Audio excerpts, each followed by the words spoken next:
Karl Marx foi um pensador alemão que viveu durante o século XIX. Entre as obras dele consideradas mais importantes para se entender o seu materialismo histórico, o seu pensamento, estão o Capital e o Manifesto do Partido Comunista, entre outros.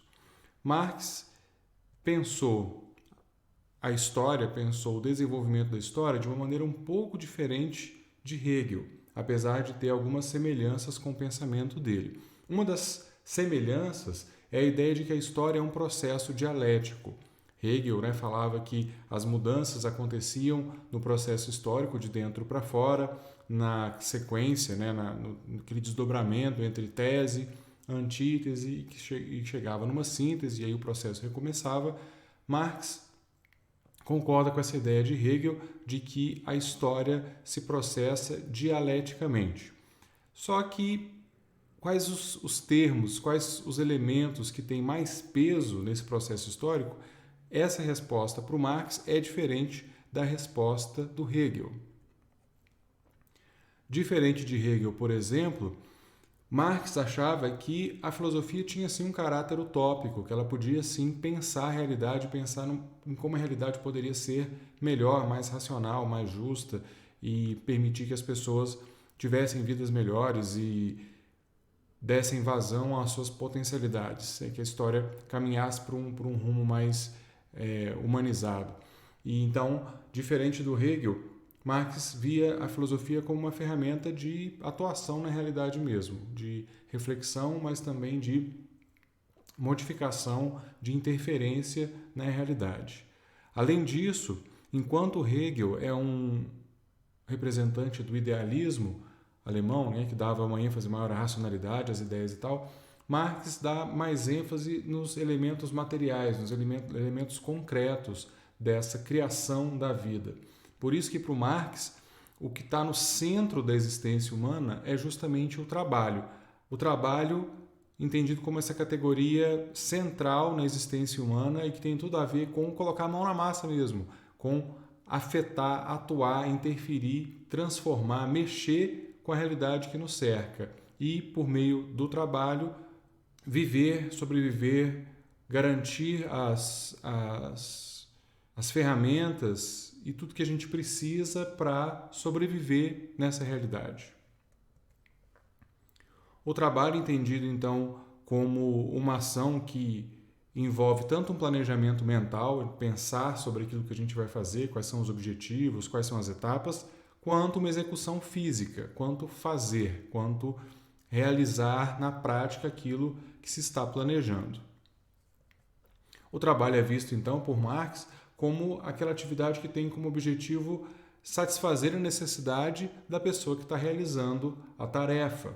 Então, por exemplo, pescar. Se você está com fome e vai pescar para se alimentar daquele peixe, o seu trabalho é apanhar peixes, pescar peixes num rio, numa represa, sei lá onde, e aí o objetivo dessa sua atividade é satisfazer uma necessidade que você tem. Se você vai cuidar do seu jardim porque isso te relaxa, isso te deixa mais tranquilo, você vai, por meio desse trabalho, satisfazer a necessidade que você tem de relaxar, de espairecer, de descansar um pouco a mente. O trabalho é uma atividade que modifica a realidade, então, por meio do trabalho, o ser humano abre estradas, o ser humano faz represas, o ser humano planta árvores, o ser humano faz plantações de alimentos, cria espécies novas de animais, então modifica a realidade à sua volta, mas também, como é uma via de mão dupla, e o pensamento do Marx é bem marcado por essa dialética, o trabalho também modifica o próprio ser humano. Então, a maneira como a gente encara essas atividades, realiza essas atividades, a realidade natural e a realidade social com a qual a gente defronta para suprir essas necessidades que nós temos por meio do trabalho, isso tudo vai sendo transformado dialeticamente. Todas as formas de trabalho são formas históricas, elas mudam ao longo do tempo. A maneira como os nossos antepassados trabalhavam há 6 mil, 7 mil, 50 mil anos atrás, eram formas diferentes porque a realidade também que eles enfrentavam era uma realidade diferente. E eles foram modificando essa realidade e sendo modificados por essa realidade também. Por meio do trabalho, o ser humano também se relaciona com outras pessoas, então a maneira como o trabalho se dá vai variar historicamente, assim como vai variar também a maneira como a gente se relaciona com a realidade ao nosso redor. Para o Marx, então, a história se transforma, a realidade humana muda, porque existe uma série de conflitos em torno dessa categoria trabalho. A categoria trabalho, ela envolve várias pessoas, várias necessidades, e a relação entre essas pessoas é uma relação conflituosa, e por Marx, esse conflito entre as pessoas que faz com que a história se transforme. Ele vai colocar essas pessoas em grupos maiores, que ele vai chamar de classes sociais. Então, a história é uma história dialética do conflito entre as classes sociais. E entendendo esses agrupamentos como classes sociais, como agrupamentos que se dão em torno do trabalho, daquilo que a gente faz para viver, daquilo que a gente faz para sobreviver. O conflito, então, seria a base das mudanças, e a base, o fundamento desse conflito é econômico. Na antiguidade, era o conflito entre senhores e escravos, depois na Idade Média entre senhores feudais e servos, na modernidade chegamos ao conflito entre burgueses e proletários. Antes do capitalismo, Marx vai dizer, havia muitas classes sociais diferentes, havia um número maior de atores nessa história, nessa dialética conflituosa, que estavam em conflito, umas com as outras. E até o sistema feudal, a maior parte do trabalho era um trabalho que tinha como objetivo a subsistência. As pessoas trabalhavam para sobreviver, trabalhavam para viver, e todo o trabalho era feito para que as pessoas sobrevivessem e vivessem bem, e não tinha muito aquela ideia de trabalhar para gerar lucro, para gerar excedente. Isso é uma ideia que vai sendo desenvolvida ao longo da história.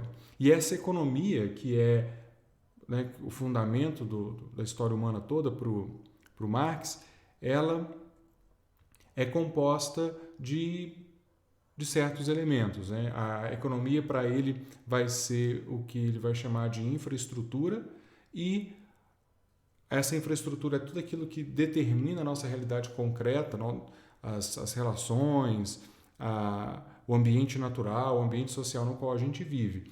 E a nossa realidade, ela é feita também dos pensamentos, das ideias que a gente tem com relação à realidade. Então, o que a gente pensa sobre a realidade, as crenças que a gente tem sobre a realidade, para o Marx, isso se chama superestrutura. Então, existe uma relação também dialética entre a infraestrutura, aquelas estruturas concretas, econômicas, que definem a nossa vida, e o que nós pensamos sobre isso.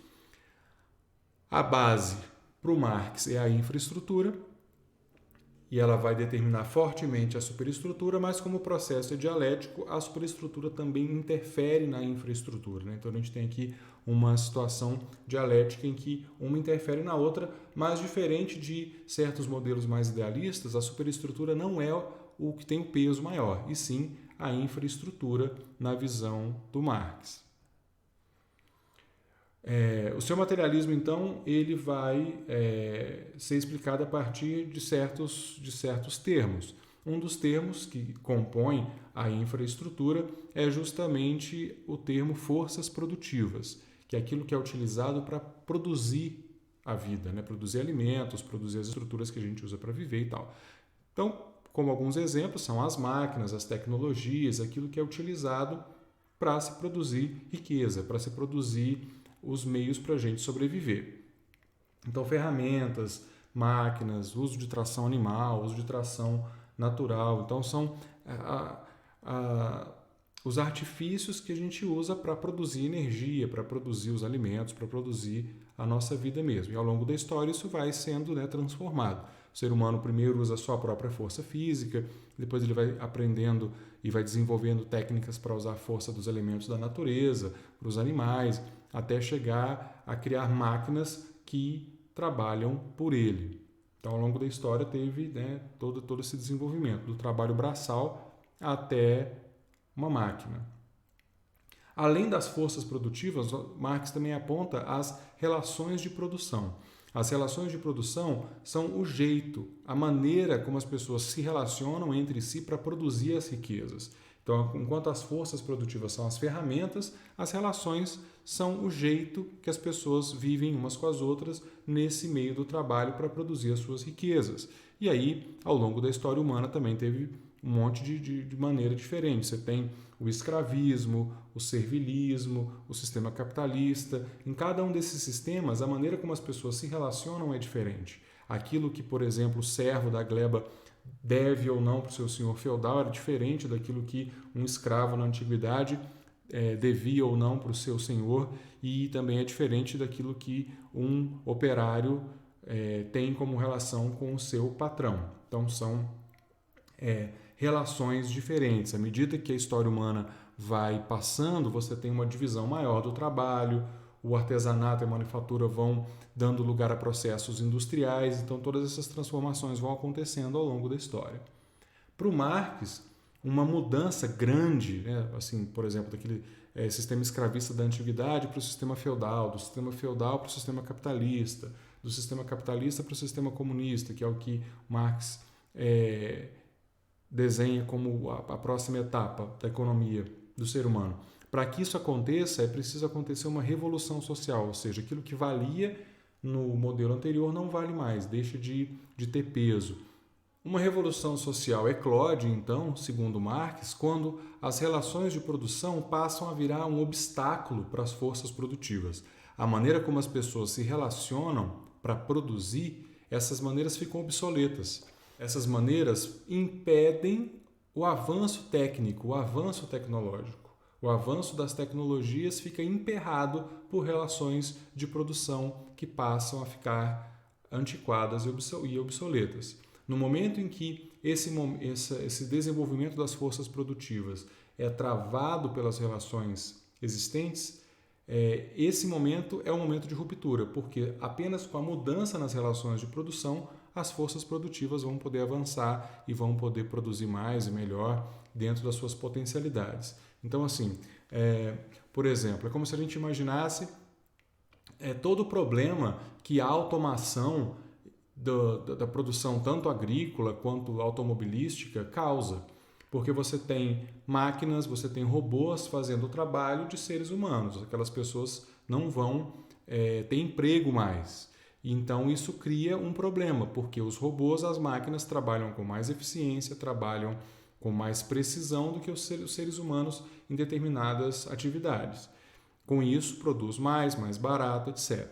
Só que essas pessoas elas têm uma relação ainda dentro do sistema capitalista, que é de emprego, né, de ter um trabalho, receber por ele, depois com esse salário gastar nas mercadorias. Se você automatiza tudo que é possível automatizar, porque nós temos tecnologia de força produtiva para isso, várias pessoas perdem o emprego, várias pessoas deixam de ser consumidoras e aí o sistema entra em crise, tem problemas. Por quê? Porque as relações de produção desse trabalho assalariado, que é o modelo do sistema capitalista, não comportam essas novas mudanças. Então, a menos que haja uma mudança nas relações de produção, você não vai poder automatizar todos os campos da indústria, por exemplo, que em tese você pode, porque já tem tecnologia para isso, por exemplo.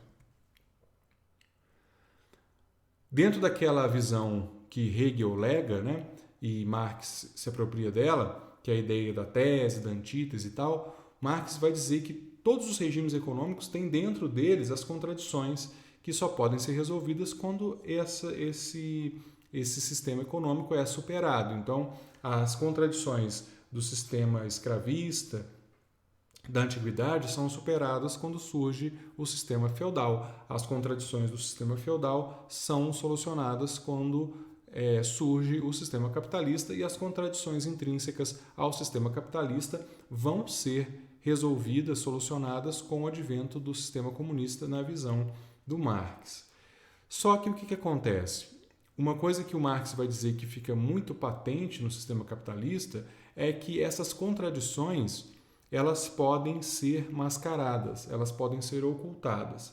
Por quê? Por uma parte poderosa, né, e importante dessa equação, mudar o regime econômico significa que ela vai perder poder, né? Que ela vai perder a sua situação dominante. E os dominantes, via de regra, não desejam perder a posição de dominantes. Então, existem vários mecanismos para ocultar e atrasar a revolução social.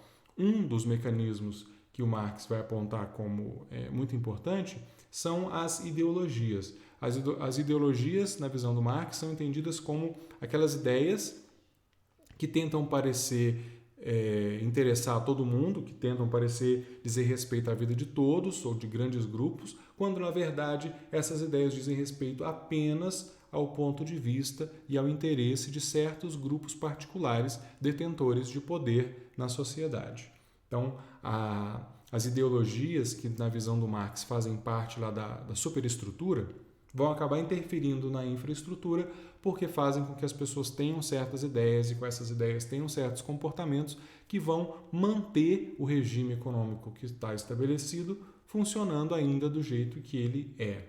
Então, a ideologia, na visão do Marx, é uma tentativa de fazer com que um ponto de vista particular da classe dominante, né, da classe política e economicamente dominante, pareça ser de interesse de todo mundo, principalmente dos dominados, e não como um interesse particular de uma classe somente. Com isso, você adia qualquer tipo de revolução, porque parece que transformar a realidade, transformar um regime econômico que no caso do sistema capitalista, é o extremo da exploração, né, da mão de obra, não parece ser interessante para ninguém, então vamos manter as coisas como estão.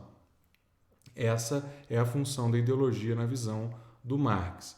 Para citar dois exemplos, um deles mais diretamente relacionado com o pensamento marxista, mas o outro que é muito comum para nós, então ele vai ajudar a ilustrar.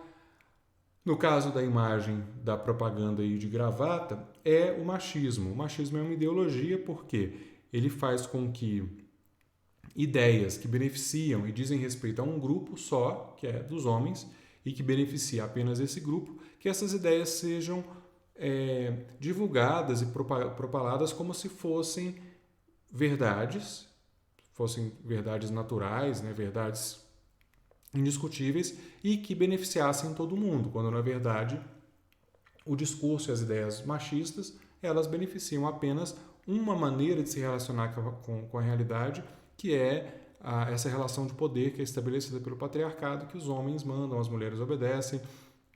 Os homens têm mais direitos que as mulheres, os homens podem mais, os homens ficam com as atividades que são socialmente e financeiramente mais valiosas, as mulheres menos. É claro que isso ao longo da história também vai se transformando, a gente tem uma situação, um contexto atualmente que não é bom, mas é muito melhor em termos disso do que se tinha, sei lá, 1930, 1940, mas ainda tem um peso muito grande, tanto que a participação das mulheres na política como representantes ainda é muito pequena, a presença das mulheres nos cargos de chefia de empresas também ainda é uma presença muito pequena, as tarefas domésticas que são tradicionalmente vistas como menos importantes e inclusive nem são remuneradas, são vistas como atividades tipicamente femininas e assim por diante.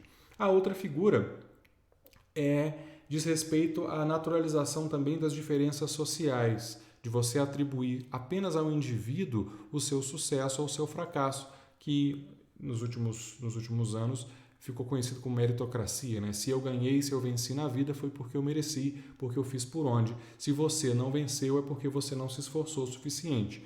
Então, se uma pessoa está na miséria, se uma pessoa está na penúria, é porque não tem força de vontade. Como se toda a responsabilidade pelo sucesso social de uma pessoa, por seu fracasso, coubesse apenas a ela como indivíduo. Com isso, você ignora toda uma questão de contexto, toda uma questão social e de herança de várias facilidades e privilégios que estão por trás disso e coloca só no indivíduo. Com isso, você evita que as pessoas vejam que o sistema tem problemas e aí desejem mudar o sistema. Se uma pessoa, duas pessoas são vistas como fracassadas e a culpa é delas, você não mexe no sistema. O sistema é perfeito, o problema é o indivíduo. Então essas são algumas ilustrações do que pode ser considerado uma ideologia nesses termos do Marx.